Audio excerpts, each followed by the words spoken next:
Nunca olvidaré el rostro pálido de doña Sofía cuando me agarró del brazo en la reja de la casa de mi suegra. «¡No entres!», susurró con urgencia, sus ojos desorbitados por el terror.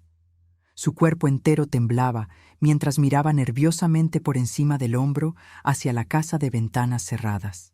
Apenas tuve tiempo de procesar sus palabras cuando el ensordecedor sonido de las sirenas de la policía rompió el silencio de la tarde y 2 patrullas se detuvieron bruscamente frente a la casa.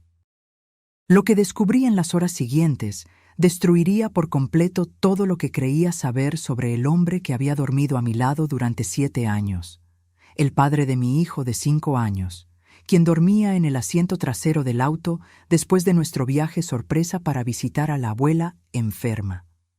Pero antes de continuar, asegúrate de estar suscrito al canal y escribe en los comentarios: ¿desde dónde estás viendo este video?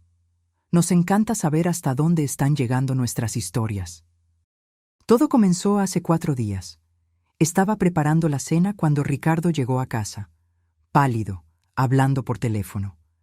Apagué la estufa y me acerqué, preocupada por su expresión. Sí, entiendo. Estaré allí lo más pronto posible. Colgó y me miró con ojos llenos de preocupación. Mi madre está enferma, muy enferma. Necesito ir a su casa ahora mismo. Doña Beatriz vivía en un pueblo pequeño, un pueblo mágico, a unas 3 horas de distancia, como Tepoztlán. Ella era una mujer fuerte, rara vez se enfermaba, lo que hacía la noticia aún más alarmante. «¿Qué tiene? ¿Es grave?», pregunté, ya pensando en lo que necesitaríamos empacar. «No sé bien. El médico de la familia llamó, dijo que tiene fiebre alta, delirando. Podría ser neumonía». Ricardo ya estaba sacando una maleta del armario. «Tú te quedas con Pedrito. No sabemos qué tiene. Puede ser contagioso. No quiero arriesgarme a exponerlos». Acepté, aunque de mala gana. Doña Beatriz y yo siempre tuvimos una relación cercana, diferente a la mayoría de las nueras con sus suegras. Ella me acogió como a una hija desde el primer día, y la idea de no estar allí para ayudarla me molestaba. «Llama cuando llegues, por favor, y manténme informada sobre su estado». Ricardo asintió distraídamente mientras echaba algo de ropa en la maleta. 20 minutos después, besó mi frente y la cabeza de Pedrito, que veía caricaturas en la sala, y partió. En los 2 días siguientes, solo recibí mensajes cortos de Ricardo.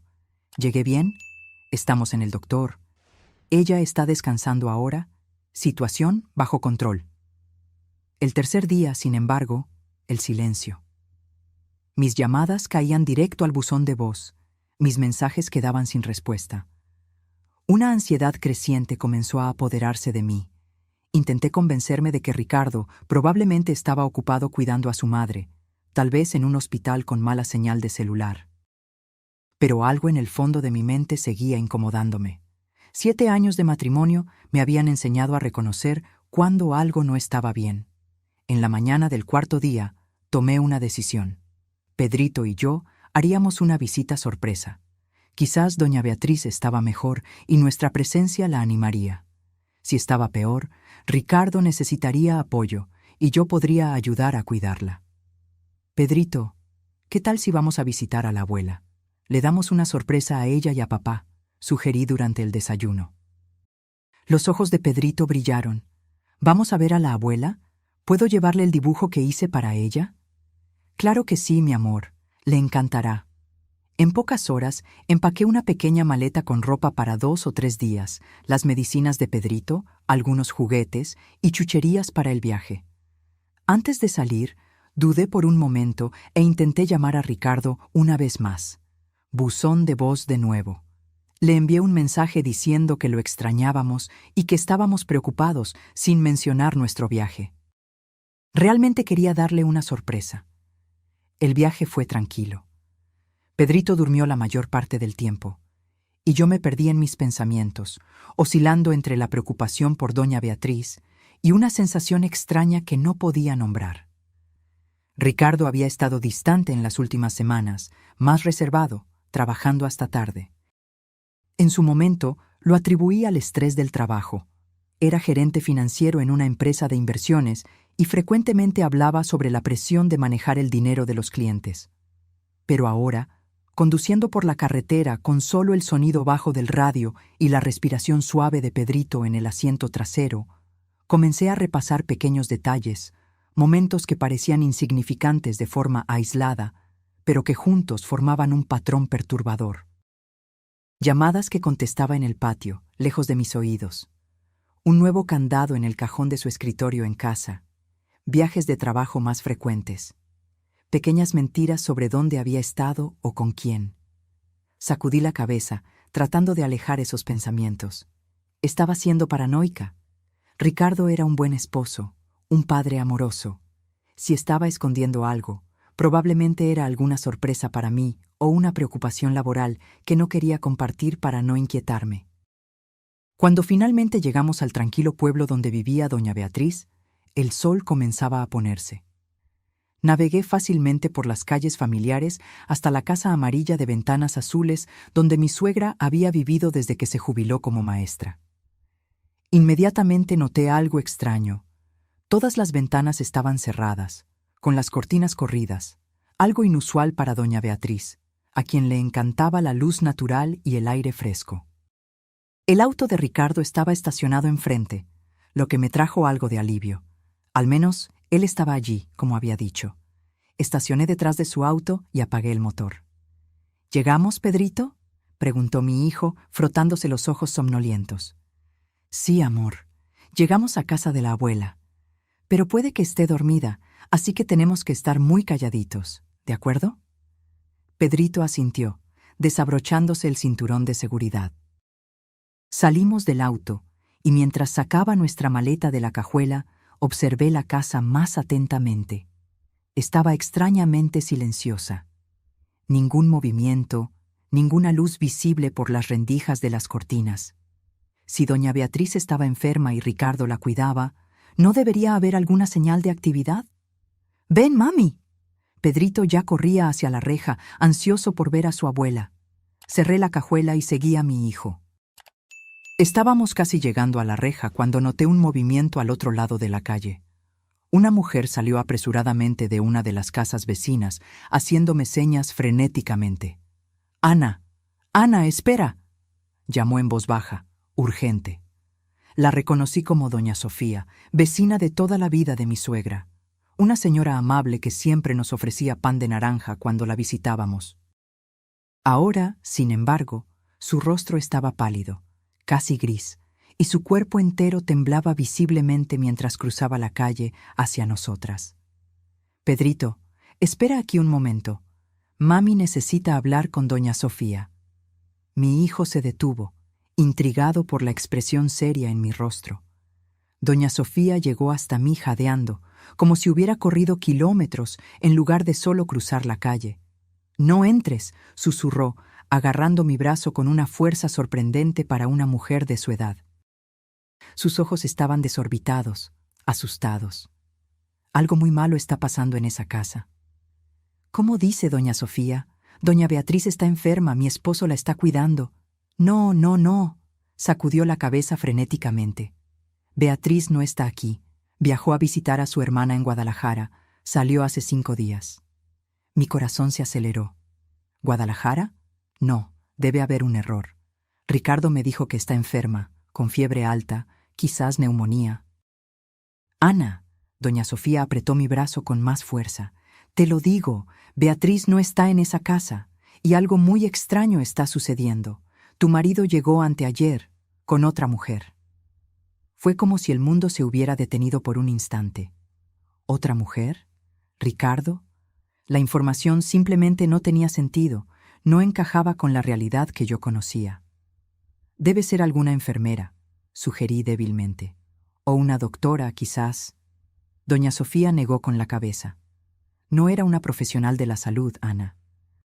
Y no parecían amigables. Él la arrastró dentro de la casa. Ella se veía asustada. Antes de que pudiera procesar lo que estaba escuchando, el sonido de las sirenas rompió el silencio de la tarde tranquila. 2 patrullas policiales aparecieron en la esquina, acercándose rápidamente. «¡Mami, la policía!», exclamó Pedrito. corriendo a agarrarse de mis piernas, asustado por el ruido. Las patrullas se detuvieron bruscamente frente a la casa y 4 policías salieron, 2 de ellos con las manos en sus armas en la cintura. El oficial que parecía estar al mando, un hombre alto con un bigote canoso, se dirigió rápidamente a la reja. «Señora, por favor, aléjese de la casa», ordenó con voz firme, pero no hostil. «Necesito que lleve al niño a un lugar seguro». Pero esta es la casa de mi suegra», balbuceé, confundida y asustada. «Mi esposo está ahí dentro». El oficial intercambió una mirada significativa con sus colegas. «¿Cuál es el nombre de su esposo, señora?» «Ricardo Armendáriz. ¿Qué está pasando? ¿Por qué está aquí la policía?» El oficial hizo un gesto a 2 de sus colegas, quienes inmediatamente se posicionaron a los lados de la casa. Luego se dirigió a mí con un tono más suave. «Señora Armendáriz, soy el comandante Gustavo. Necesitamos que usted y su hijo se retiren por cuestiones de seguridad. ¿Podría esperar en casa de doña Sofía? Necesitaremos hablar después». Doña Sofía inmediatamente tomó mi hombro. «Ven, Ana, vamos a mi casa. Pedrito puede tomar un chocolatito caliente mientras esperamos». Como en un sueño, o mejor dicho, una pesadilla, me dejé guiar al otro lado de la calle, cargando a Pedrito. Él se agarraba de mi cuello, asustado por la situación que no comprendía. Desde la terraza de doña Sofía, observamos a los policías rodear la casa. El comandante habló algo por un megáfono que no pude distinguir completamente.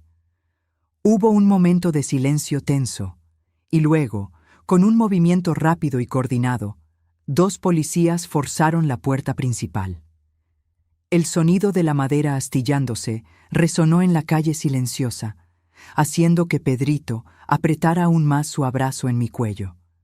Los policías entraron rápidamente, armas en mano. «¿Qué está pasando, doña Sofía?», pregunté con voz temblorosa.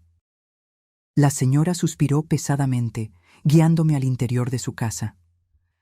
«Anoche», comenzó, después de acomodar a Pedrito en la cocina con una taza de chocolate y algunas galletas de animalitos, escuché gritos provenientes de la casa de Beatriz, gritos terribles, de mujer.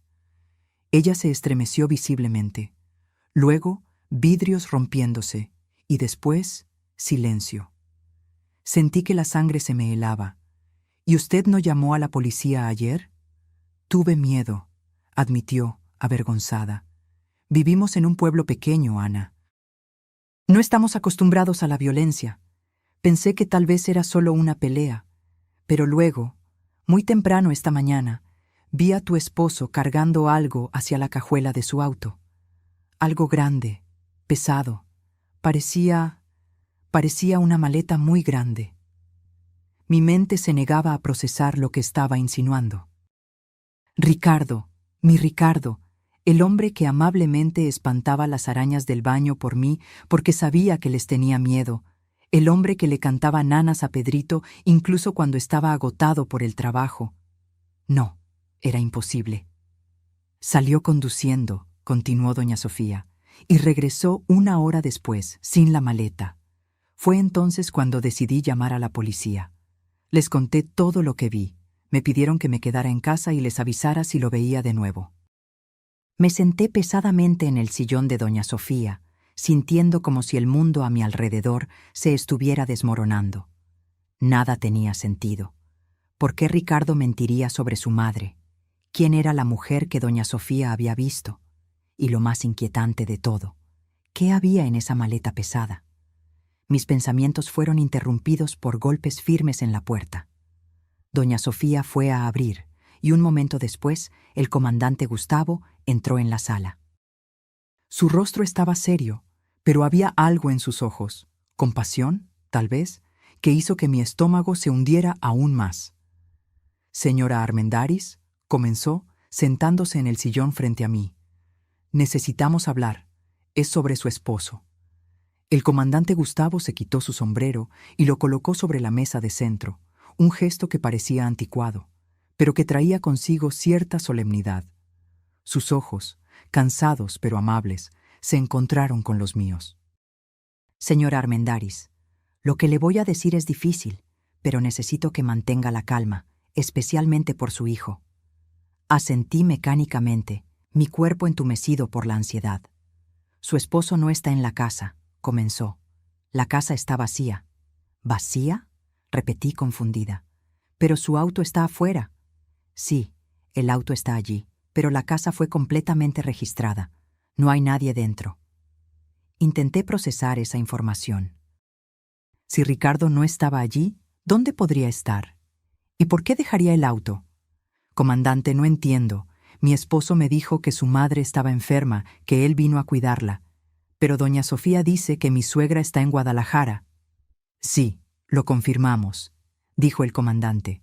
Nos pusimos en contacto con la hermana de la señora Beatriz en Guadalajara. Su suegra está allí, de visita. Partió hace 5 días. 5 días. Incluso antes de que Ricardo me dijera que estaba enferma. Pero entonces, ¿por qué mi esposo me diría que estaba enferma? El comandante suspiró, un sonido pesado que parecía cargar el peso de muchas verdades desagradables que había tenido que comunicar a lo largo de los años. Señora Armendáriz, hay más. Encontramos evidencia perturbadora en la casa. Me gustaría que viniera conmigo a echar un vistazo, pero... Miró significativamente hacia la cocina, donde Pedrito todavía estaba sentado. Yo me quedaré con el niño, ofreció doña Sofía de inmediato. Puede ver una caricatura en la televisión mientras ustedes hablan. Después de acomodar a Pedrito frente al televisor con sus galletas y chocolate caliente, seguía al comandante afuera. La calle ahora estaba llena de curiosos, mantenidos a una distancia respetable por 2 policías. Otro policía estaba tomando fotos del auto de Ricardo. Estamos examinando el vehículo, explicó el comandante, buscando evidencia. ¿Evidencia de qué? Quise preguntar, pero algo me lo impedía. Quizás el miedo a la respuesta. Cuando entramos en la casa, fui inmediatamente golpeada por un olor fuerte y químico, como producto de limpieza mezclado con algo metálico que no pude identificar. La sala de estar, que siempre había sido un espacio acogedor y ordenado, reflejo de la personalidad meticulosa de doña Beatriz, estaba en desorden. El sillón había sido movido, los cojines estaban esparcidos por el suelo, y un jarrón de cerámica que mi suegra adoraba estaba roto en una esquina. ¿Qué pasó aquí?, susurré, mirando alrededor con creciente horror. Creemos que hubo una lucha, respondió el comandante. Según el relato de doña Sofía, una mujer fue vista entrando en esta casa con su esposo anteayer, y anoche se escucharon gritos y sonidos de objetos rompiéndose. Di unos pasos hacia el centro de la sala, sintiendo mis piernas temblar. Mis ojos fueron atraídos hacia una mancha oscura en el suelo de madera. Una mancha que alguien había intentado limpiar, pero no completamente. ¿Es sangre?, pregunté, mi voz casi inaudible. El comandante asintió gravemente. Sí, y hay más en el cuarto de visitas, por aquí. Lo seguí por el pasillo familiar hasta el pequeño cuarto donde Pedrito siempre dormía cuando visitábamos. La puerta estaba entreabierta y un policía estaba agachado cerca de la cama, examinando algo en el suelo con una linterna. A diferencia de la sala, el cuarto estaba impecablemente ordenado. La cama hecha a la perfección, el suelo visiblemente limpio, cada superficie pulida. Era una limpieza no natural, casi obsesiva. ¿Nota cómo este cuarto es diferente al resto de la casa?, preguntó el comandante. Asentí, sintiendo un escalofrío recorrer mi espalda. Fue limpiado recientemente, muy bien limpiado, pero no completamente. Señaló al policía con la linterna. Estamos usando luz ultravioleta. Revela rastros de sangre que no son visibles a simple vista. El policía encendió la luz especial, y ante mis ojos horrorizados, el suelo aparentemente limpio reveló manchas fantasmales, un patrón de salpicaduras que alguien había intentado desesperadamente borrar. Hay más en el baño, continuó el comandante. Alguien intentó limpiar una cantidad considerable de sangre. Mi mente se negaba a aceptar lo que estaba viendo, lo que estaba escuchando. Este no podía ser mi esposo, el padre de mi hijo. Tenía que haber algún error, alguna explicación. Comandante, comencé, mi voz temblorosa. Debe haber un error. Ricardo no. Él nunca. Señora Armendáriz, me interrumpió amablemente. Hay algo más que necesita saber. Su esposo ha estado bajo investigación durante meses. ¿Investigación? ¿Por qué? Por fraude financiera. Ricardo Armendáriz y su socia, Cristina Meneses, son sospechosos de operar un esquema piramidal a través de la empresa de inversiones donde trabaja. Estamos hablando de millones de pesos desviados de inversionistas. ¿Fraude? ¿Millones? Sentí como si el suelo estuviera desapareciendo bajo mis pies. No, negué con la cabeza. Ricardo es gerente financiero, sí, pero es honesto.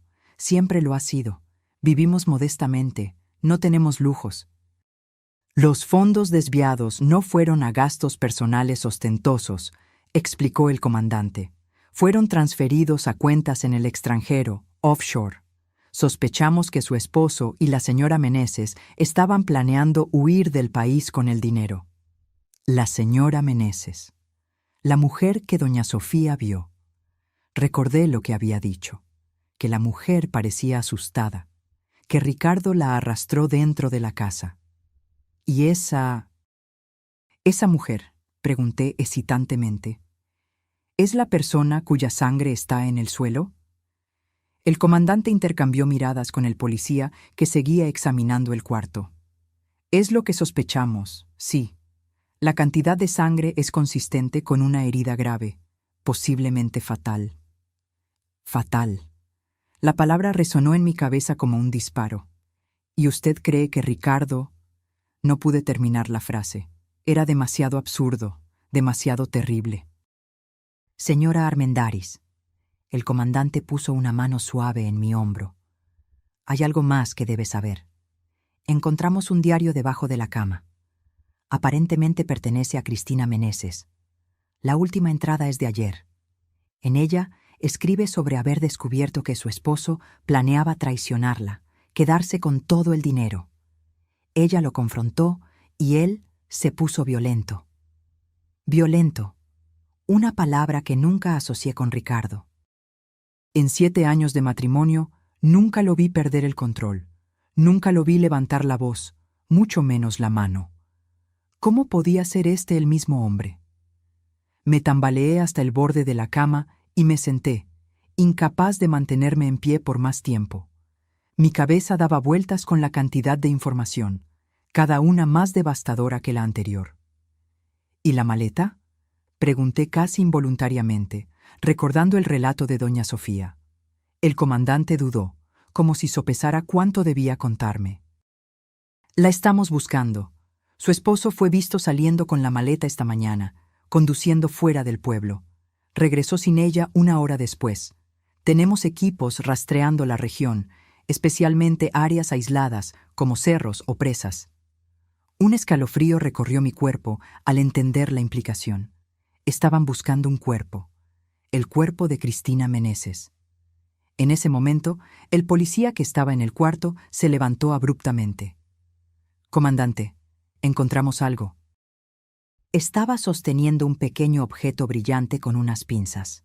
Era un brazalete delicado, de oro con pequeñas piedras azules. Nunca lo había visto antes. «No es mío», dije automáticamente, «y tampoco de doña Beatriz». «Probablemente pertenece a Cristina Meneses», asintió el comandante, haciendo un gesto al policía para que guardara la evidencia en una bolsa de plástico. Mi teléfono sonó repentinamente, haciéndome saltar. Lo saqué del bolsillo con manos temblorosas. Un número internacional aparecía en la pantalla. «Puede ser mi suegra», dije, mostrándole el teléfono al comandante. Él asintió. «Conteste y ponga el altavoz, por favor». Con el corazón acelerado contesté. «¿Hola? ¿Ana? Ana, gracias a Dios». La voz de doña Beatriz sonó distante, pero claramente agitada. «¿Estás bien? ¿Y Pedrito? ¿Dónde están?» Estamos bien, doña Beatriz, respondí, tratando de mantener la voz tranquila. Estamos en su casa, de hecho. Hubo un momento de silencio confuso al otro lado de la línea. ¿En mi casa? ¿Cómo? Ana, estoy en Guadalajara, en casa de mi hermana. Lo sé, respondí, sintiendo que las lágrimas finalmente comenzaban a caer.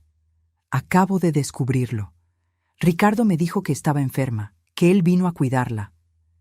¿Enferma? ¿Yo? Su voz subió una octava. No, Ana, estoy perfectamente bien. Ricardo me llamó esta mañana desesperado. Me dijo... Su voz falló. Me dijo que tú y Pedrito habían sido secuestrados. Dijo que necesitaba dinero para el rescate, que debía transferir todos mis ahorros a una cuenta que me indicó. Secuestrados. La mentira se volvía más elaborada, más terrible. El comandante gentilmente tomó el teléfono de mi mano. Señora Beatriz, aquí es el comandante Gustavo de la Policía Ministerial. Su nuera y su nieto están a salvo con nosotros. No ha habido ningún secuestro. Su hijo le mintió. Dios mío, gimió doña Beatriz. ¿Qué está pasando? ¿Dónde está Ricardo? Eso es lo que estamos tratando de averiguar, señora. Por favor, no transfiera ningún dinero a la cuenta que su hijo le indicó. Estamos en medio de una investigación que puede involucrar crímenes graves. Después de algunas garantías de que Pedrito y yo estábamos realmente bien, y la promesa de mantenerla informada, el comandante finalizó la llamada. Me quedé sentada en el borde de la cama, en silencio, tratando de procesar todo.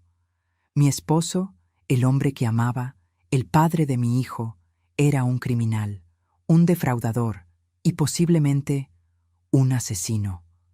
¿Qué pasa ahora?, pregunté finalmente, mi voz sonando extrañamente vacía incluso para mí misma. Ahora, respondió el comandante, necesitamos encontrar a su esposo antes de que intente huir de nuevo. Y para eso, señora Armendáriz, necesitamos su ayuda. La sala de estar de doña Sofía se había transformado en un improvisado centro de comando policial.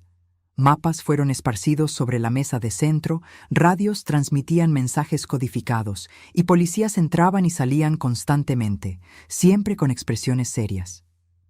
Pedrito dormía en el cuarto de visitas, agotado por el estrés y la confusión del día. Sentada en el sillón, con una taza de té intacta frente a mí, escuchaba al comandante Gustavo explicar el plan. «Tenemos razones para creer que su esposo regresará», dijo, marcando un punto en el mapa del pequeño pueblo. Dejó el auto en casa de su madre, probablemente para no levantar sospechas, y ahora que le pidió dinero a doña Beatriz, querrá saber si hizo la transferencia. «Y ustedes quieren usar eso como carnada», constaté, sintiendo un extraño distanciamiento, como si estuviera hablando de un extraño, no del padre de mi hijo. «Exactamente», confirmó el comandante. «Doña Beatriz lo llamará diciendo que el banco está poniendo dificultades para la transferencia internacional, que exigen que un representante haga el retiro personalmente aquí en México».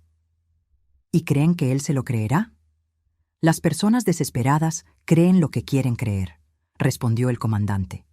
Y su esposo debe estar muy desesperado ahora. El pensamiento de que Ricardo, mi Ricardo, pudiera ser descrito como desesperado, era surreal.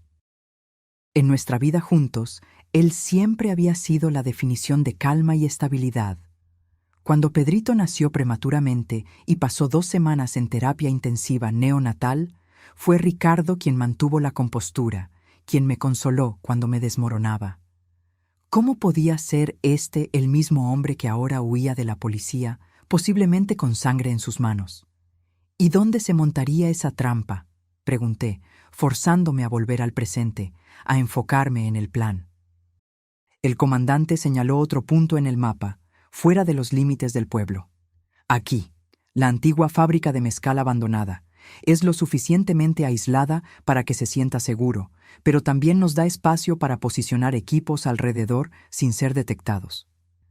Observé el mapa, tratando de visualizar la operación. La fábrica abandonada estaba a unos 5 kilómetros del pueblo, en la carretera que llevaba a la capital, la Ciudad de México. Era un punto estratégico, lo suficientemente lejos para parecer discreto, pero no tan aislado como para levantar sospechas. ¿Y cuál sería mi papel en todo esto?, pregunté, aunque ya sospechaba la respuesta. El comandante intercambió miradas con uno de los policías antes de responder. Señora Armendáriz, no le voy a mentir. Su presencia podría ser un elemento crucial. Si su esposo la ve, eso podría desarmarlo, hacer que baje la guardia. Quiere que sea el cebo, traduje directamente. No la pondremos en peligro, aseguró apresuradamente. Usted se quedaría en una camioneta de observación, a una distancia segura. Solo aparecería después de la captura, cuando él ya estuviera contenido. Pensé en Pedrito, durmiendo inocentemente en el cuarto de al lado, sin idea de que su mundo estaba a punto de desmoronarse. Pensé en doña Beatriz, que me había acogido como a una hija, ahora enfrentando la terrible revelación sobre el hijo que había criado. Y pensé en Cristina Meneses, una mujer que nunca conocí, pero cuya sangre manchaba el suelo de la casa de mi suegra. Lo haré, decidí, mi voz sorprendentemente firme. Pero con una condición. Pedrito se queda aquí con doña Sofía. Él no puede ver nada de esto. El comandante asintió aliviado. Claro, ya lo habíamos considerado. Dejaremos a 2 policías aquí para su protección también. Las horas siguientes pasaron en un torbellino de actividad. Doña Sofía preparó un cuarto para Pedrito, donde él dormía pacíficamente, ajeno al caos que había engullido nuestro mundo. Lo observé por unos minutos antes de salir, su carita relajada en el sueño, sus pequeños dedos agarrados al conejito de peluche que había traído de casa. ¿Cómo le explicaría que su padre, su héroe, era un criminal? ¿Cómo protegería su corazón del dolor que seguramente vendría? En la sala, el comandante Gustavo hablaba por teléfono con doña Beatriz, dándole instrucciones precisas sobre lo que debía decirle a Ricardo. Ella llamaría. Diría que estaba enfrentando dificultades con la transferencia internacional, que el banco exigía un representante local para autorizar el retiro. ¿Está entendiendo, doña Beatriz?, preguntó el comandante. Es crucial que parezca natural, que él crea que usted realmente está intentando ayudarlo a conseguir el dinero del rescate. Al otro lado de la línea, escuché la voz temblorosa de mi suegra. Incluso a la distancia, incluso después de descubrir las mentiras de su hijo, ella seguía siendo la mujer fuerte que yo admiraba. Entiendo perfectamente, comandante. Haré mi parte, por Ana y por mi nieto. Cuando colgó, el comandante se giró hacia mí. Ella lo llamará en 15 minutos. Si muerde el anzuelo, tendremos cerca de 1 hora para posicionarnos en la fábrica abandonada. Asentí mecánicamente, todavía tratando de procesar todo lo que estaba sucediendo. Una parte de mí aún esperaba despertar en cualquier momento, descubrir que todo era solo una pesadilla terrible. Pero el peso del celular en mi mano, el olor a café que venía de la cocina de doña Sofía, el murmullo constante de las radios policiales, todo era demasiado real. ¿Y si no aparece?, pregunté súbitamente. El comandante intercambió miradas con uno de los policías antes de responder. Entonces seguiremos buscando. Tenemos equipos rastreando toda la región, verificando carreteras, hoteles, posadas. No irá lejos, señora Armendáriz, especialmente si cree que puede obtener el dinero de su madre. 15 minutos después, el teléfono del comandante sonó. Era doña Beatriz, lista para hacer la llamada a Ricardo. Todos en la sala se quedaron en silencio mientras el comandante ponía la llamada en altavoz. El teléfono sonó 1, 2, 3 veces. Cuando pensé que caería en el buzón de voz, la voz familiar de mi esposo sonó al otro lado de la línea. «Madre, ¿conseguiste el dinero?». Era la voz de Ricardo, pero al mismo tiempo no lo era. Había una frialdad, una dureza que nunca había percibido antes.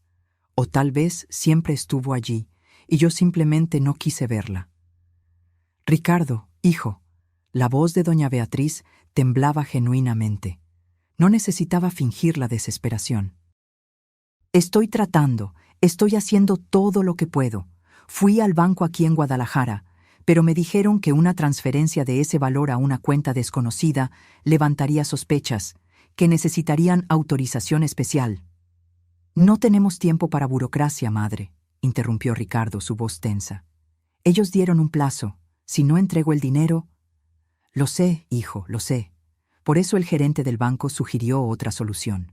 Tienen un representante en México, en nuestro pueblo. Él puede autorizar el retiro directamente, sin toda esa burocracia. Estará con el dinero en efectivo. Hubo un silencio al otro lado de la línea. Casi podía ver a Ricardo sopesando, evaluando los riesgos. Finalmente habló. ¿Dónde sería ese encuentro? En la antigua fábrica de mezcal, al final de la carretera principal. El gerente dijo que es un lugar discreto, donde nadie vería la transacción. Otro silencio, más largo esta vez. ¿Cuándo?, preguntó finalmente. Hoy por la tarde a las 5. Estará solo, con un maletín negro. Necesitas ir solo también, Ricardo. Él fue muy claro sobre eso. ¿Y el dinero estará todo allí? ¿Todo lo que pedí? Sí, hijo. Todo mi dinero de la jubilación, los ahorros de una vida. Pero vale la pena, si eso trae a Ana y Pedrito de vuelta a salvo. La mención de nuestros nombres hizo que mi estómago se revolviera. ¿Cómo podía usar así a las personas que supuestamente amaba? De acuerdo, dijo Ricardo después de una pausa. Lo encontraré, pero si es una trampa, madre, si algo sale mal. No es trampa, hijo. La voz de doña Beatriz falló. Es tu madre tratando de ayudar. Por favor, trae a mi nieto y a mi nuera de vuelta a salvo. La llamada fue terminada. Todos en la sala soltaron la respiración que inconscientemente contenían. Mordió el anzuelo, anunció el comandante, ya levantándose y haciendo señas a los otros policías. Vamos a prepararnos. La siguiente hora fue un borrón de actividad. Autos policiales disfrazados partieron a intervalos estratégicos para no levantar sospechas. Chalecos antibalas fueron distribuidos. Radios fueron verificados. Un policía fue seleccionado para el papel de representante del banco.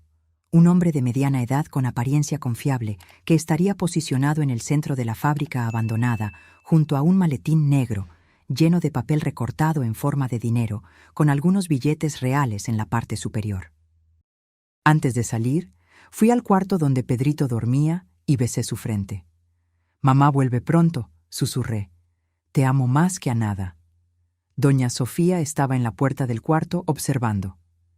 «Estará bien», me aseguró, poniendo una mano amable en mi hombro. «Lo cuidaré como si fuera mi propio nieto». Asentí tragándome el nudo en la garganta. «Gracias por todo, doña Sofía». «Ve», dijo con firmeza, «haz lo que tienes que hacer. Después reconstruimos la vida». El sol comenzaba a ponerse cuando llegamos a las afueras de la fábrica abandonada.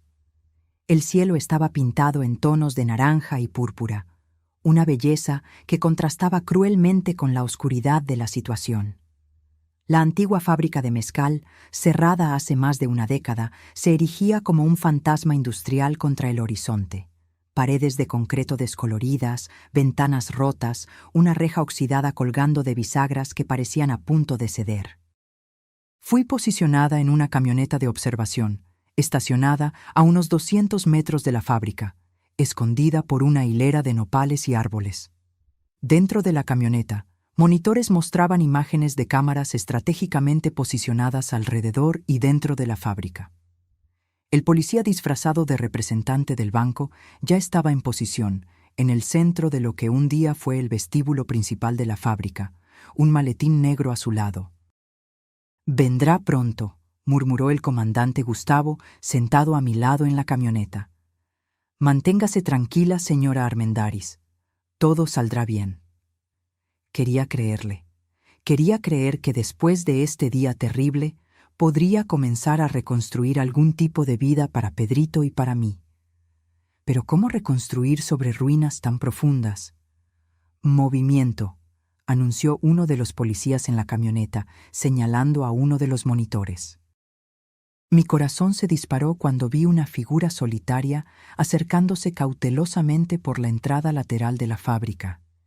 Incluso en las imágenes granuladas de las cámaras de seguridad, incluso con el casco de motocicleta cubriendo su rostro, yo reconocería a Ricardo en cualquier lugar.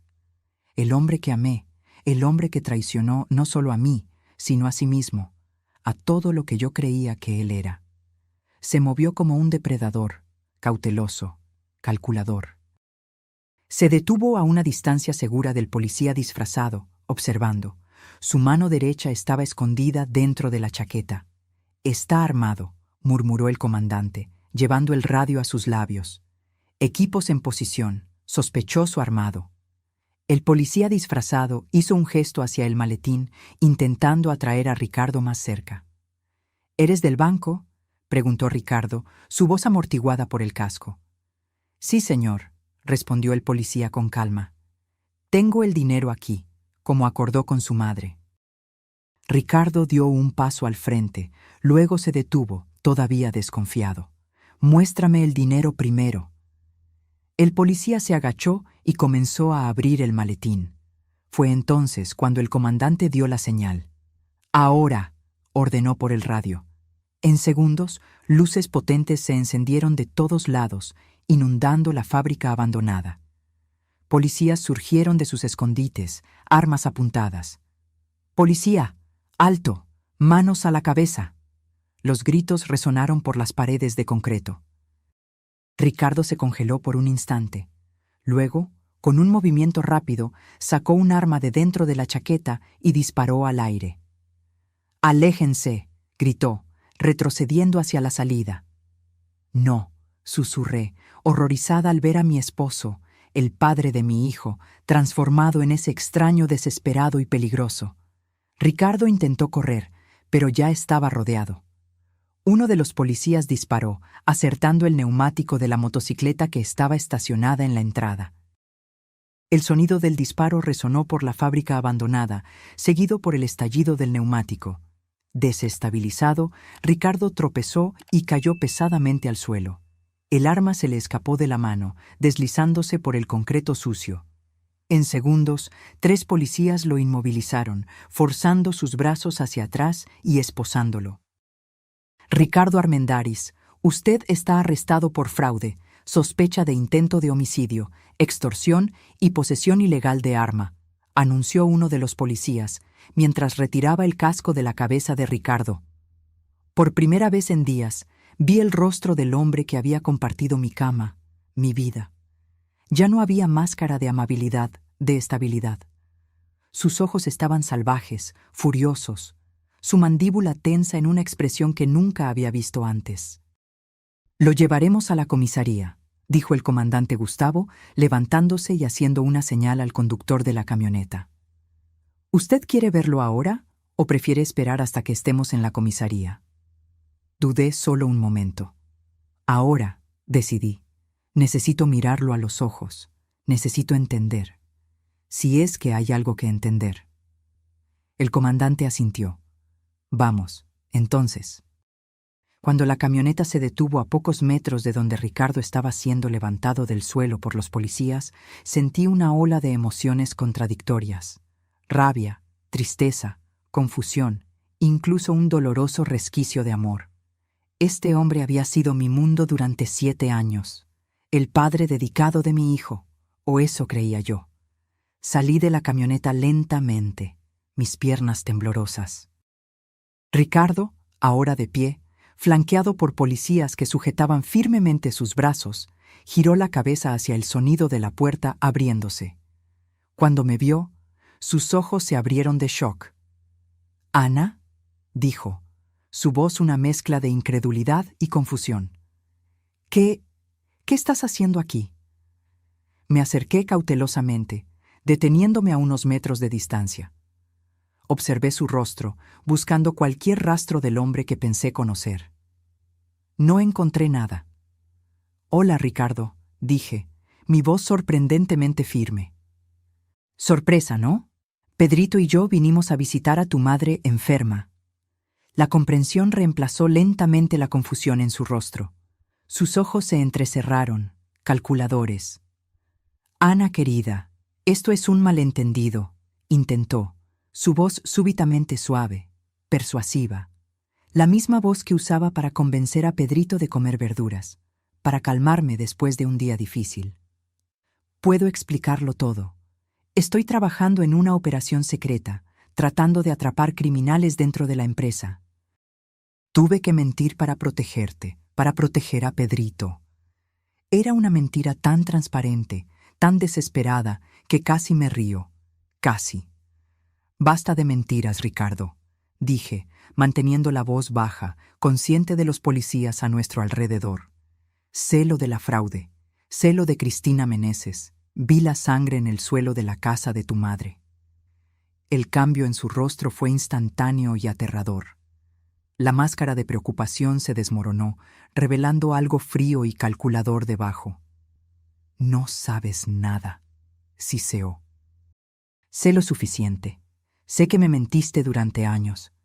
Sé que usaste mi nombre y el de Pedrito para intentar extorsionar a tu propia madre. Sé que... Mi voz falló por un momento. Sé que pudiste haber matado a una mujer y escondido su cuerpo. Ricardo no lo negó. No demostró remordimiento. En cambio, me miró con una frialdad que me hizo temblar. Siempre fuiste tan ingenua, Ana, dijo, con una sonrisa que no alcanzaba sus ojos. Tan fácil de engañar. Sí, querida, voy a trabajar hasta tarde. Claro, amor, es solo un viaje de negocios, y tú lo creías todo, sin cuestionar, sin dudar. Cada palabra era como una puñalada, pero mantuve mi postura. No le daría la satisfacción de verme desmoronarme. Tienes razón, Ricardo. Fui ingenua. Creí en ti porque te amaba, porque confiaba en ti. Mi único crimen fue creer que el hombre con el que me casé era quien decía ser. Antes de que Ricardo pudiera responder, surgió una conmoción en la entrada de la fábrica. Policías corrían hacia una figura que se tambaleaba hacia adentro, una mujer con ropa rasgada y sucia, uno de los brazos envuelto en un trapo ensangrentado. «¡Comandante!», gritó uno de los policías. «La encontramos en la carretera, intentando llegar hasta aquí».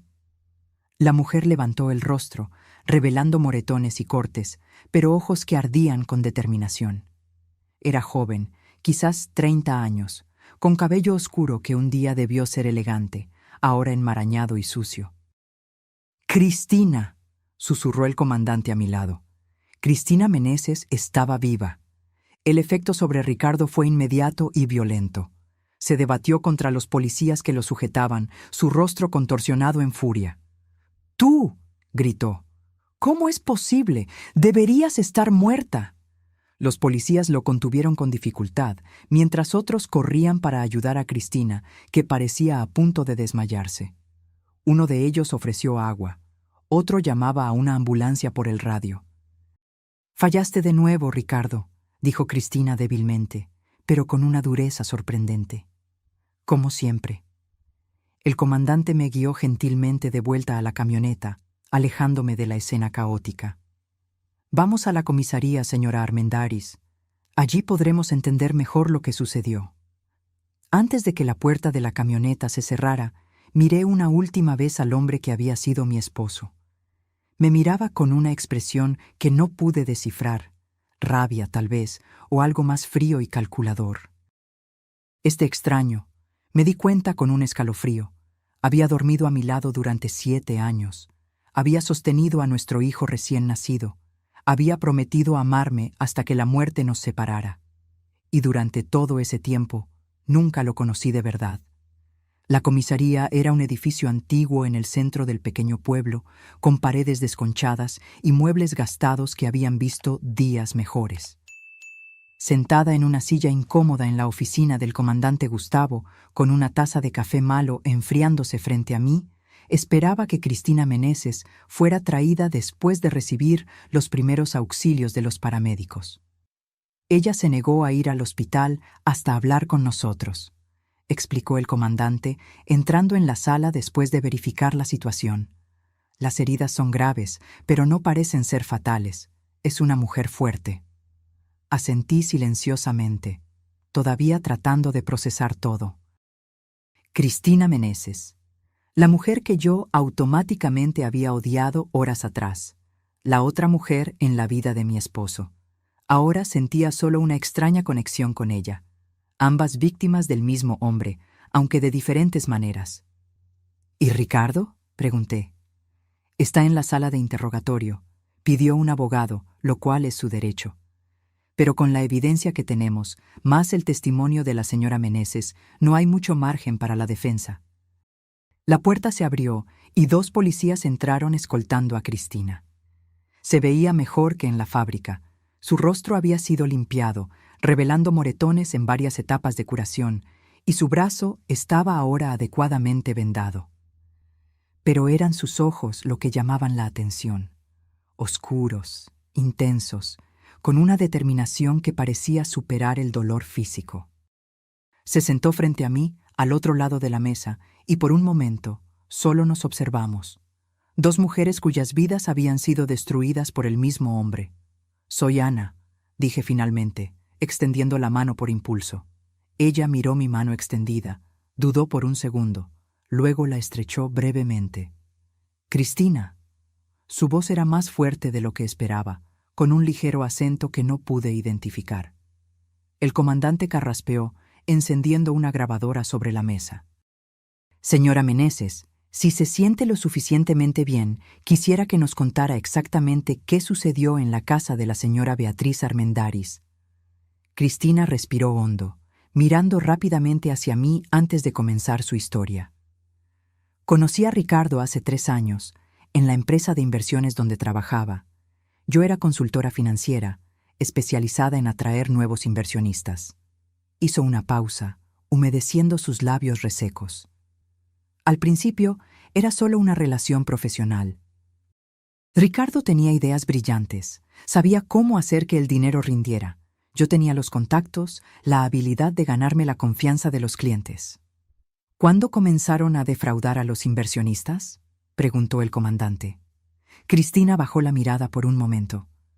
Comenzó pequeño, un desvío aquí, otro allá. Luego fue creciendo. Ricardo era convincente. Decía que los clientes ni se darían cuenta, que era dinero que ellos nunca extrañarían. Mientras ella hablaba, intenté conciliar esa imagen con el Ricardo que yo conocía. El hombre que cuestionaba si realmente debíamos aceptar el cambio incorrecto que un cajero nos había dado de más.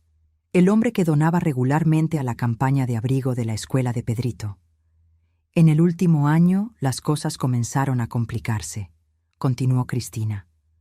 Algunos clientes comenzaron a hacer preguntas, a exigir estados de cuenta detallados. Nos dimos cuenta de que era solo cuestión de tiempo hasta que todo saliera a la luz. Y fue cuando decidieron huir, completó el comandante. Sí. Ricardo sugirió que saliéramos del país, que comenzáramos una nueva vida en el extranjero. Habíamos transferido la mayor parte del dinero a cuentas en el extranjero, estaba todo listo. Cristina se detuvo, sus ojos se fijaron en mí. Él me dijo que era soltero, que no tenía familia, solo supe de usted y su hijo después de que ya era demasiado tarde. Sentí un nudo en la garganta. Ricardo no solo me había mentido a mí, sino también a ella. Ambas éramos piezas en su juego elaborado. ¿Qué pasó en la casa de su madre?, pregunté, mi voz casi un susurro. Cristina cerró los ojos por un momento, como si reuniera fuerzas. Cuando las cosas comenzaron a ponerse peligrosas en la ciudad, Ricardo sugirió que nos escondiéramos en la casa de su madre. Dijo que ella estaba de viaje, que la casa estaría vacía. Dijo que nos quedaríamos allí por unos días, hasta que consiguiéramos los documentos finales para dejar el país. Ella tocó ligeramente el vendaje en su brazo antes de continuar. La primera noche, todo parecía normal. Ricardo estaba tenso, pero lo atribuía a la situación. La segunda noche, mientras él se duchaba, tomé su teléfono para revisar algunas transferencias que habíamos hecho. Fue cuando vi todo. ¿Qué vio?, preguntó el comandante. Mensajes para un contacto en Cancún organizando un único boleto de avión. No 2, solo 1, a nombre de Ricardo. Y transferencias. Todas nuestras cuentas conjuntas habían sido vaciadas, el dinero movido a una cuenta a la que solo él tenía acceso. Sus ojos se encontraron con los míos. También había mensajes para usted y fotos de su hijo. Sentí que mi corazón se oprimía. Incluso planeando abandonar a su familia, Ricardo mantenía esa fachada, esa doble vida. Cuando lo confronté, continuó Cristina, su voz ahora más baja, él se transformó. Nunca lo había visto así antes. Sus ojos eran los ojos de un extraño, fríos, calculadores. Respiró hondo. Tomó mi frasco de perfume y me golpeó en la cabeza. Caí. Comenzó a estrangularme, diciendo que yo era un problema, que nunca debí meterme en sus cosas. ¿Cómo sobrevivió?, pregunté, horrorizada por la violencia del hombre que había compartido mi cama. Perdí el conocimiento. Cuando desperté, estaba sola, cubierta de sangre. Pude arrastrarme fuera de la casa, al cobertizo de herramientas en la parte trasera. Pasé la noche allí, entrando y saliendo de la conciencia. A la mañana siguiente, vi a Ricardo cargando una maleta grande al auto. Pensé que tal vez iba a ponerme allí dentro. Ella se estremeció visiblemente. Cuando él se fue, intenté pedir ayuda, pero estaba demasiado débil. Pasé el día escondida, tratando de recuperar fuerzas. Fue cuando escuché las sirenas, vi a la policía. El comandante hizo algunas preguntas más, detalles sobre la fraude, sobre el plan de fuga. Cristina respondió a todo con una claridad sorprendente para alguien que había pasado por tal calvario. Cuando terminó su relato, parecía exhausta, pero de alguna manera también más ligera, como si compartir la verdad hubiera removido un peso de sus hombros. «Hay una cosa más», dijo, metiendo la mano en el bolsillo de su pantalón rasgado. Retiró un pequeño dispositivo USB. «Todas las pruebas están aquí. Registros de las fraudes, nombres de los clientes afectados, detalles de las cuentas en el extranjero. Siempre mantengo copias de seguridad de todo». Ricardo creía que yo confiaba ciegamente en él. Una sonrisa irónica tocó sus labios. Ese fue su error. El comandante tomó el dispositivo cuidadosamente, colocándolo en un sobre de evidencia. «Esto será extremadamente útil para el caso, señora Meneses. Ahora, realmente necesitamos llevarla al hospital para cuidar adecuadamente esas heridas». Mientras los policías ayudaban a Cristina a levantarse, ella se detuvo y me miró una última vez. «Lo siento», dijo simplemente. «Por todo. Yo no sabía de usted, de su hijo. Si hubiera sabido...» «No es su culpa», respondí. Y me di cuenta de que era verdad. La culpa era enteramente de Ricardo. Cuando Cristina salió escoltada por los policías, el comandante se volvió hacia mí. «Usted también debería descansar. Fue un día difícil. Podemos continuar esto mañana». Antes de eso, dije, una pregunta crucial todavía pesando en mi mente. ¿Qué había en la maleta grande que Ricardo cargó al auto? ¿Si no era Cristina? El comandante suspiró. «Aún no lo sabemos con certeza. Equipos están rastreando la región donde fue visto deteniendo el auto. Pero si tuviera que adivinar, diría que eran evidencias de la fraude, documentos incriminatorios, tal vez incluso dinero en efectivo. Algo que no quería que encontráramos en la casa». Asentí, un extraño alivio recorriéndome. Al menos Ricardo no era un asesino, a pesar de haber intentado convertirse en uno. «¿Puedo verlo?», pregunté súbitamente. «Antes de irme, necesito mirarlo a los ojos una última vez». El comandante dudó. «Ya pidió un abogado». «Técnicamente, no deberíamos permitir visitas en este momento». «Por favor», insistí. «No como visitante, como esposa. Prometo no interferir en el caso, no hacer preguntas sobre la investigación. Solo necesito este cierre». Después de un momento de consideración, el comandante asintió. 5 minutos, y un policía se quedará presente todo el tiempo. La sala de interrogatorio era pequeña y desprovista de personalidad. Una mesa de metal, 2 sillas, paredes grises.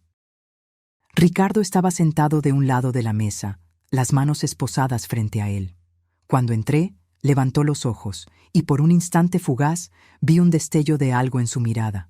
Sorpresa, tal vez incluso vergüenza, pero fue rápidamente reemplazado por la máscara de indiferencia que ahora usaba. Me senté frente a él, consciente del policía parado junto a la puerta y de la cámara en la esquina de la sala. Por un largo momento, solo nos miramos. Este hombre, que un día fue el centro de mi mundo, ahora parecía un extraño. ¿Por qué?, pregunté finalmente, la única palabra que podía formar. Ricardo inclinó la cabeza ligeramente, como si considerara la pregunta. ¿Por qué exactamente? ¿Por qué la fraude? ¿Por qué Cristina? ¿Por qué mentirte a ti? Todo eso, cualquier cosa. Solo quiero entender. Él suspiró, un sonido que parecía casi genuino en su cansancio. Tú no lo entenderías, Ana. Nunca entenderías lo que es sentirse atrapado, limitado, mirar al futuro y ver solo mediocridad, un empleo mediocre, una casa mediocre, una vida mediocre.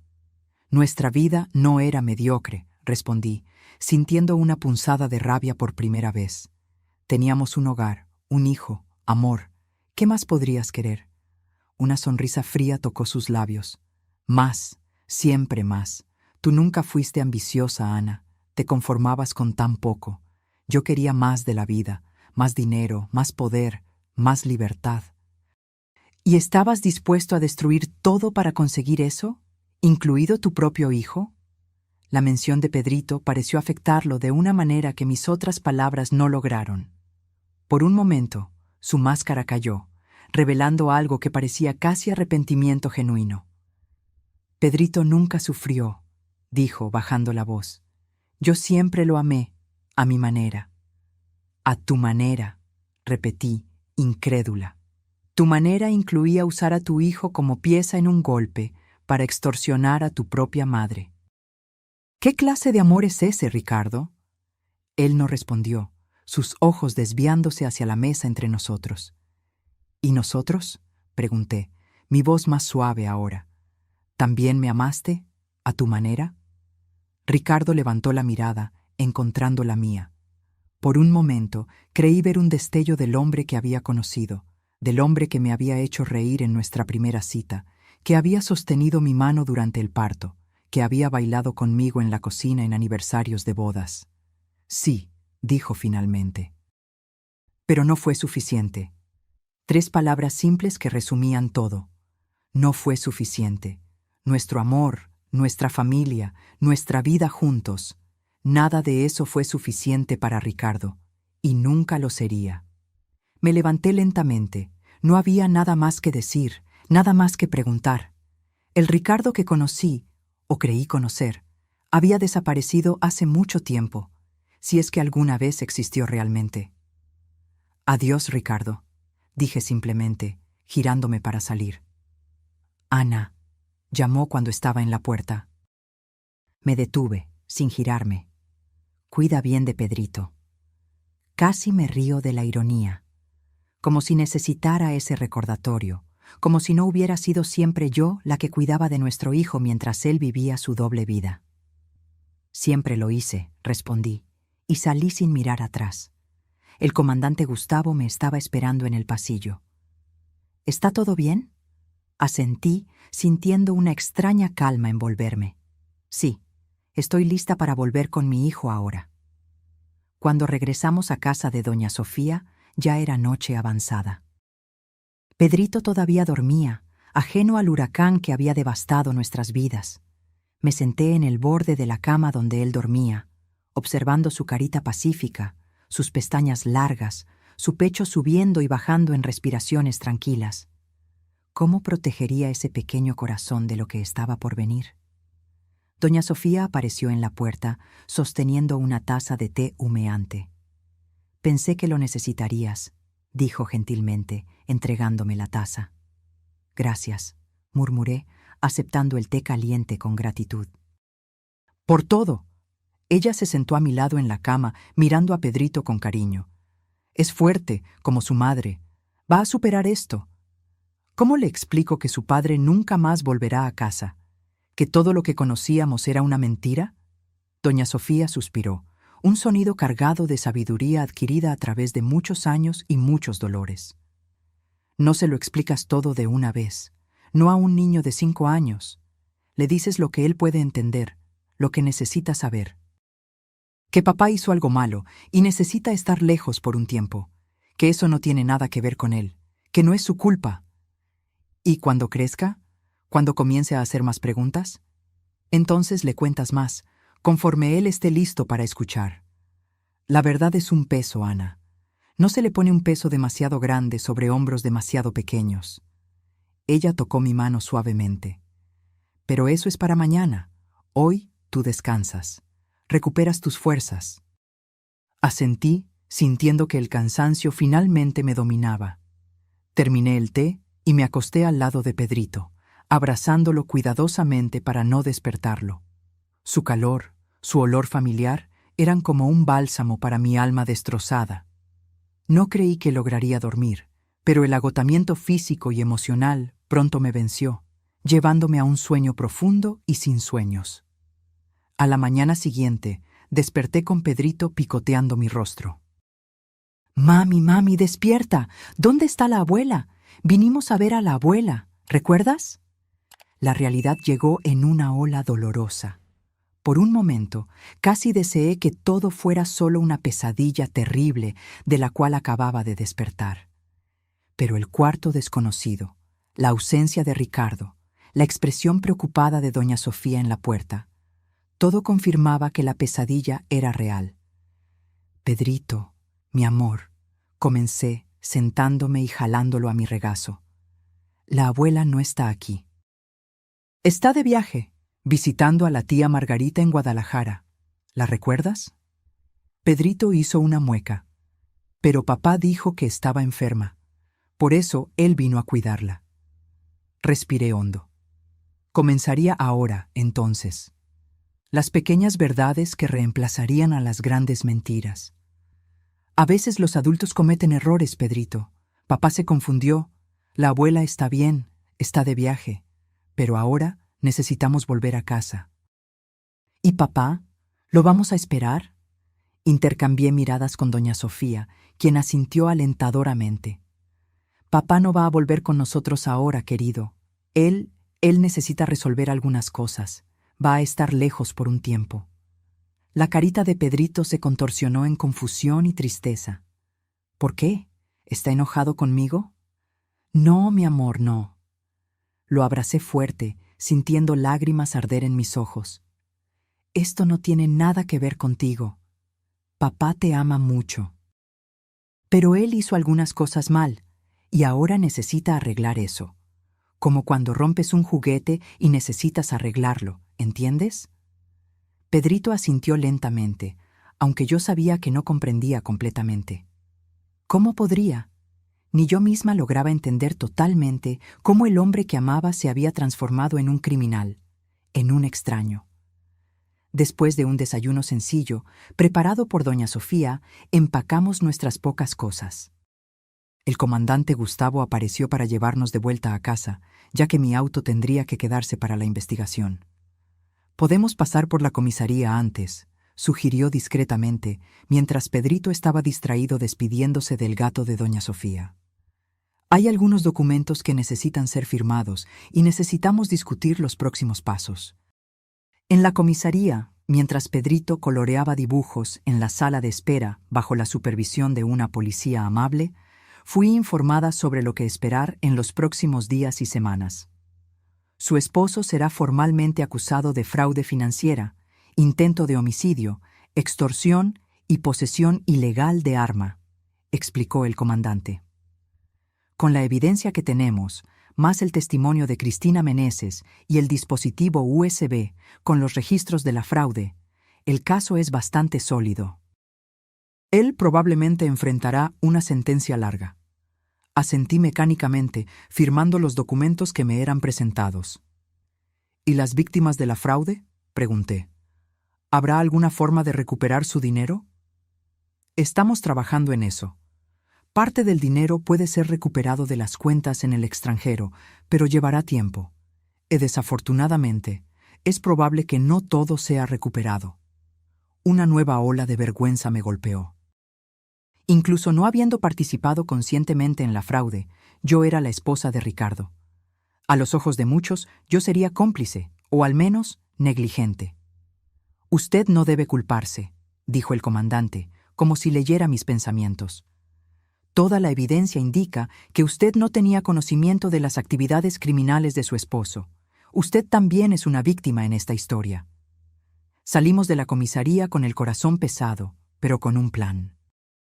Volveríamos a nuestra casa, una casa que ahora parecía un escenario, un telón donde Ricardo había representado su papel de esposo y padre devoto. Yo reuniría nuestros documentos, contactaría a un abogado, iniciaría los procedimientos para el divorcio.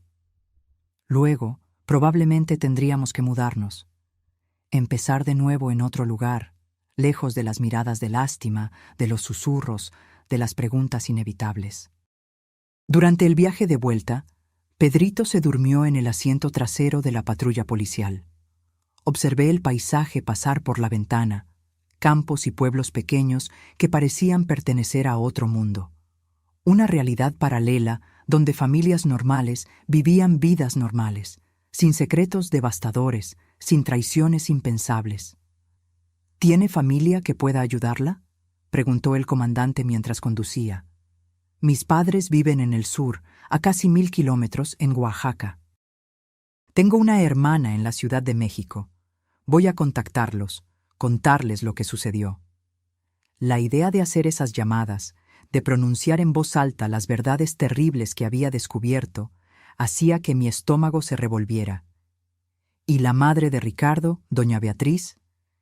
Dijo que regresará de Guadalajara tan pronto como pueda. Estoy preocupada por ella. Esto la va a destruir. Parece ser una mujer fuerte, comentó el comandante. Como usted. Lo miré, sorprendida por el comentario. ¿Fuerte? No me siento fuerte, me siento rota. Aún así, usted enfrentó una de las peores traiciones posibles, descubrió que el hombre con el que compartía su vida era un criminal, tal vez incluso un casi asesino, y aún así, usted está aquí, planeando el siguiente paso, pensando en cómo proteger a su hijo, preocupándose por su suegra. Eso es fuerza, señora Armendáriz. Sus palabras tocaron algo dentro de mí. Quizás él tenía razón.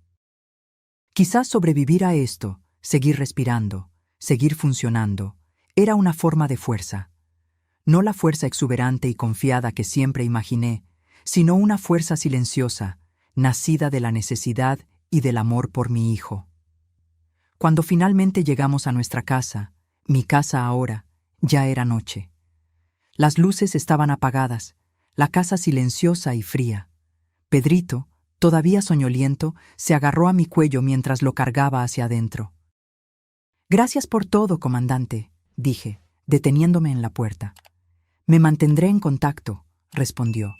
Y recuerde, usted no está sola en esto. Asentí, agradecida por el apoyo, y entré en la casa, cerrando la puerta detrás de mí. Allí, en el silencio de nuestra sala de estar, mirando las fotos de familia en la pared, sonrisas congeladas en momentos que ahora parecían pertenecer a extraños, sentí finalmente la realidad completa de mi situación. El hombre que amé, el padre de mi hijo, era un criminal, un mentiroso, un extraño. Nuestra vida juntos había sido construida sobre mentiras, y ahora yo estaba sola, enfrentando un futuro incierto, tratando de proteger a mi hijo de verdades que ni yo misma lograba comprender completamente. Pero mientras observaba a Pedrito dormirse en su cama, rodeado por sus juguetes favoritos, me di cuenta de que, a pesar de todo, todavía había verdad en mi vida. El amor por mi hijo era real. La fuerza que encontraría para seguir adelante sería real, y tal vez, un día, encontraría paz de nuevo. No hoy, no mañana, pero algún día. Con esa promesa silenciosa, me acosté al lado de Pedrito y permití, finalmente, que las lágrimas vinieran, no solo por lo que había perdido, sino también por lo que todavía tenía, por lo que todavía era mío. 6 meses pasaron como un sueño febril. Días se transformaron en semanas, semanas en meses, mientras yo luchaba por reconstruir algún tipo de normalidad para Pedrito y para mí. Nos mudamos a un apartamento más pequeño, más cerca de su escuela. Volví a trabajar como maestra, profesión que había abandonado cuando Pedrito nació. Doña Beatriz regresó de Guadalajara y después de vender su casa, incapaz de vivir con los recuerdos de lo que había sucedido allí, se mudó a un pequeño apartamento a pocas cuadras del nuestro. Fue un período de ajustes dolorosos y descubrimientos aún más dolorosos. La extensión de la fraude de Ricardo y Cristina era mayor de lo que cualquiera había imaginado inicialmente. Decenas de familias habían perdido ahorros de una vida, fondos de jubilación, dinero guardado para la educación de los hijos. Cada nueva revelación era como una herida reabierta. Cada titular en los periódicos un recordatorio del hombre que yo pensé conocer. Pedrito preguntaba por su padre casi todos los días al principio.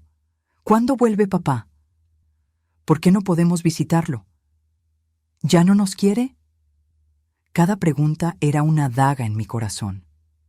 Siguiendo el consejo de una terapeuta infantil a la que comenzamos a consultar, respondía con verdades simples, adecuadas a su edad, siempre reafirmando que el amor de su padre por él era real, aunque sus acciones hubieran sido equivocadas. Gradualmente, las preguntas disminuyeron. La ausencia de Ricardo se convirtió en parte de nuestra nueva normalidad. Pedrito se adaptó con la sorprendente resiliencia que poseen los niños. Yo, por otro lado, todavía me despertaba a veces en medio de la noche, sudando frío, soñando con la sangre en el suelo de la casa de doña Beatriz, con la maleta pesada que Ricardo había cargado al auto. El juicio comenzó en un día lluvioso de otoño. El cielo gris parecía reflejar la seriedad de la ocasión. El tribunal estaba abarrotado. Periodistas, víctimas de la fraude, curiosos. Me senté en la primera fila, al lado de doña Beatriz. Su rostro, siempre tan vivo y expresivo, parecía haber envejecido una década en 6 meses. Pero sus ojos mantenían una determinación tranquila, una fuerza silenciosa que yo había aprendido a admirar aún más. «Va a estar todo bien», susurró ella, apretando mi mano cuando los oficiales anunciaron la entrada del juez. Cuando las puertas laterales se abrieron y Ricardo fue traído, sentí que mi corazón se aceleraba. Vestía un traje gris, muy diferente del uniforme de la prisión que había usado la última vez que lo vi. Su cabello estaba cuidadosamente peinado, su apariencia impecable, como siempre. Por un momento fugaz, parecía el hombre con el que me casé, elegante, controlado, confiado. Nuestras miradas se cruzaron brevemente. Algo pasó por sus ojos. Arrepentimiento, tal vez, o solo cálculo. Desvié la mirada, incapaz de sostener esa conexión por más tiempo. El fiscal se levantó, un hombre alto y delgado con gafas de montura gruesa. Su voz resonó por la sala silenciosa mientras detallaba las acusaciones. Fraude financiera agravada, intento de homicidio, extorsión, posesión ilegal de arma. Este caso, declaró, mirando directamente a los jurados, no es solo sobre dinero robado, aunque millones fueron desviados. Es sobre confianza traicionada. Confianza de clientes que creyeron estar invirtiendo en su futuro. Confianza de una socia de negocios que casi pierde la vida. Confianza de una madre anciana, manipulada emocionalmente. Y más profundamente, hizo una pausa, mirando brevemente hacia mí. Confianza de una familia que creía conocer al hombre que vivía bajo su techo. Mientras el fiscal continuaba detallando la evidencia, documentos de la fraude, testimonios de víctimas, el relato de Cristina sobre el intento de homicidio, yo estudiaba a Ricardo. Su rostro permanecía impasible, una máscara de calma que yo ahora reconocía como su defensa más efectiva. Solo ocasionalmente un músculo en su mandíbula se contraía, única señal visible de tensión. Cuando llegó el turno de Cristina de testificar, ella entró en la sala con pasos firmes. Las heridas físicas habían cicatrizado, pero algo en sus ojos, una cautela, una desconfianza, sugería que las heridas emocionales aún estaban frescas. Vestida con un traje sencillo, cabello recogido en un moño austero, se veía muy diferente de la mujer ensangrentada y desesperada que yo había visto 6 meses atrás. Su testimonio fue claro y directo.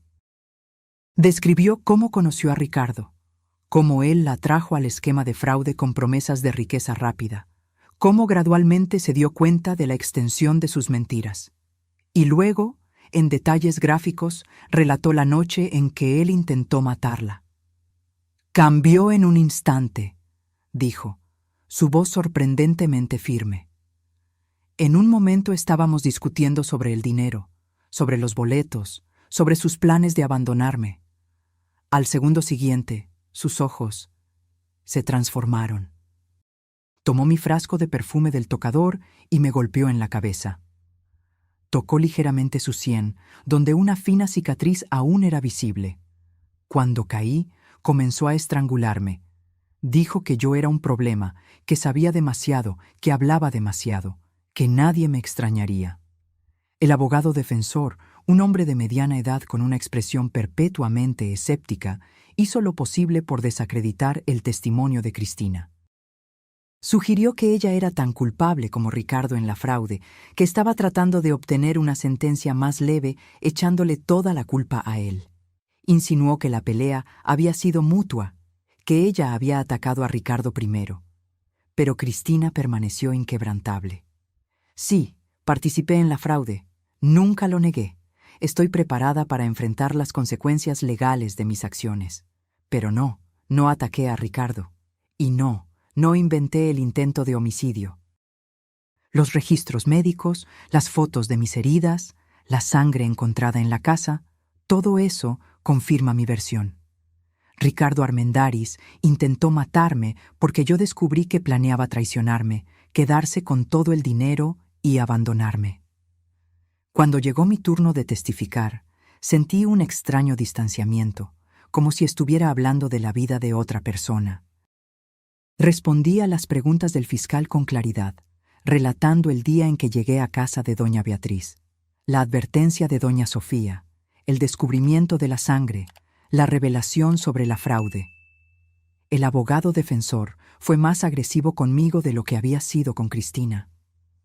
Insinuó que yo debía haber sospechado de las actividades de Ricardo, que era imposible vivir con alguien durante tantos años sin notar discrepancias. ¿Usted nunca cuestionó el origen de los recursos que sostenían su estilo de vida?, preguntó, su voz cargada de insinuaciones. ¿Qué estilo de vida?, repliqué, sintiendo una chispa de indignación. Vivíamos modestamente. El salario de Ricardo en la oficina de inversiones era bueno, pero no extravagante. Nuestra casa era hipotecada, nuestro auto era de modelo básico. Nunca hubo señales de riqueza inexplicable. ¿Y los viajes de negocios frecuentes, las llamadas secretas, las horas extendidas en el trabajo? ¿Usted nunca sospechó de nada? ¿Sospeché de qué, exactamente? ¿Que mi esposo estaba cometiendo fraude? ¿Que estaba llevando una doble vida?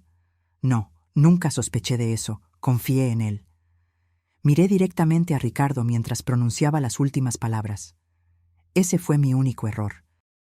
A lo largo de los días siguientes, más testigos fueron llamados, víctimas de la fraude, policías involucrados en la investigación, peritos forenses que analizaron la evidencia del intento de homicidio. El caso de la acusación era sólido, casi irrefutable. La defensa intentó argumentar que Ricardo había sido manipulado por Cristina, que era ella la mente detrás de la fraude.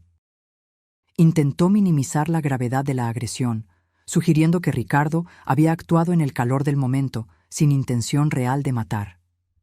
Pero las evidencias, incluyendo búsquedas encontradas en la computadora de Ricardo sobre cómo esconder un cuerpo y profundidad para enterrar, contradecían esa narrativa. En el penúltimo día del juicio, Ricardo finalmente tuvo la oportunidad de hablar. Se levantó lentamente, ajustó el saco y miró alrededor de la sala antes de fijar la mirada en el juez. «Su señoría, señoras y señores del jurado», comenzó, su voz tranquila y medida. «No voy a negar las acusaciones contra mí. La evidencia es clara». Un murmullo recorrió la sala. Nadie esperaba una confesión en este punto. Cometí fraude. Engañé a personas que confiaban en mí. Traicioné a mi socia de negocios, a mi madre. Hizo una pausa, mirando brevemente en mi dirección, y a mi familia. Mantuve mi expresión neutra, aunque por dentro estaba en un torbellino. ¿Era esta otra actuación? ¿Otra manipulación? ¿O había alguna verdad genuina en sus palabras? No tengo excusas para mis acciones, continuó. Solo explicaciones que sé que no disminuyen la gravedad de lo que hice. Comencé con pequeños desvíos, creyendo que podría devolver el dinero antes de que alguien se diera cuenta. Pero una mentira llevó a otra, un desvío a otro mayor, y pronto estuve atrapado en una red que yo mismo tejí. Respiró hondo antes de continuar. En cuanto a la acusación de intento de homicidio contra Cristina Meneses, sus ojos se desviaron brevemente hacia ella, sentada al otro lado de la sala. Hubo una altercación, sí. Perdí el control. Actué de manera violenta, impensada. No pretendía matarla, solo silenciarla. Cuando me di cuenta de la magnitud de lo que había hecho, entré en pánico y huí. Fue cobardía, lo sé. ¿Y su esposa? ¿Su hijo?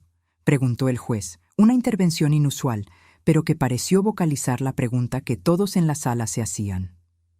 ¿El falso secuestro para extorsionar a su madre? Ricardo bajó la mirada por primera vez. Fue mi momento más bajo, admitió. Estaba desesperado, necesitaba dinero para huir. Usé a las personas que deberían ser más importantes para mí como peones en un juego sórdido. Levantó los ojos de nuevo, mirándome directamente. Ana, sé que probablemente nunca me perdonarás, y no merezco tu perdón, pero quiero que sepas que, a pesar de todas mis mentiras, mis sentimientos por ti y por Pedrito siempre fueron reales. Ustedes eran la única cosa genuina en mi vida de falsedades. Sentí lágrimas arder en mis ojos, pero me negué a derramarlas. No le daría a Ricardo esa satisfacción, esa prueba de que sus palabras aún podían afectarme. En el último día del juicio, el juez pronunció la sentencia: 20 años de prisión por fraude financiero, intento de homicidio y extorsión, sin posibilidad de libertad condicional por al menos 15 años. Mientras los oficiales se llevaban a Ricardo, él me miró una última vez.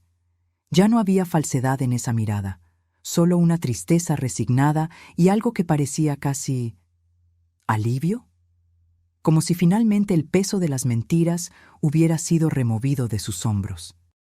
Cuando dejamos el tribunal, doña Beatriz y yo caminamos lado a lado en silencio por unos momentos. Terminó, dijo ella finalmente, su voz cansada pero firme. Sí, concordé. Ahora podemos comenzar a reconstruir. Ella apretó mi mano, un gesto simple que cargaba el peso de nuestra historia compartida, de nuestro dolor compartido, y ahora de nuestra esperanza compartida. Juntas, dijo ella, una sonrisa triste tocando sus labios. Por primera vez en meses, realmente creo que estaremos bien. Y, sorprendentemente, yo también lo creía. 2 años pasaron desde aquel almuerzo. Daniel y yo avanzamos lentamente, construyendo una relación basada en honestidad absoluta, en respeto mutuo, en comprensión compartida de las fragilidades y fuerzas del otro. Pedrito y Julieta se volvieron inseparables, un pequeño equipo unido por libros, juegos y secretos infantiles. Doña Beatriz adoptó a Daniel como el hijo que nunca tuvo, además de Ricardo, frecuentemente invitándolo a cocinar juntos, enseñándole recetas de familia. Ricardo continúa en prisión, enfrentando su sentencia con una resignación que sugiere algún tipo de transformación interna. Pedrito lo visita cada 2 meses, siempre regresando con historias sobre los libros que su padre está leyendo, los cursos que está tomando, las cartas que escribe a otras víctimas de fraude como forma de reparación. No sé si esa transformación es genuina, si durará más allá de los muros de la prisión, pero por ahora parece real para Pedrito, y eso es lo que importa. En cuanto a mí, aprendí que la vida rara vez sigue los caminos que planeamos, que las personas que amamos pueden traicionarnos profundamente y que extraños pueden convertirse en nuestro puerto seguro, que la fuerza no viene de la ausencia de caídas, sino de la determinación de levantarse después de ellas. Aquel susurro de doña Sofía en esa tarde fatídica había cambiado mi vida para siempre. Había destruido la realidad que yo conocía. Pero de las cenizas de esa destrucción, algo nuevo estaba surgiendo. Algo más verdadero, más auténtico. Algo construido no sobre mentiras convenientes, sino sobre verdades difíciles y honestas. Y por eso, por más extraño que parezca, estoy agradecida.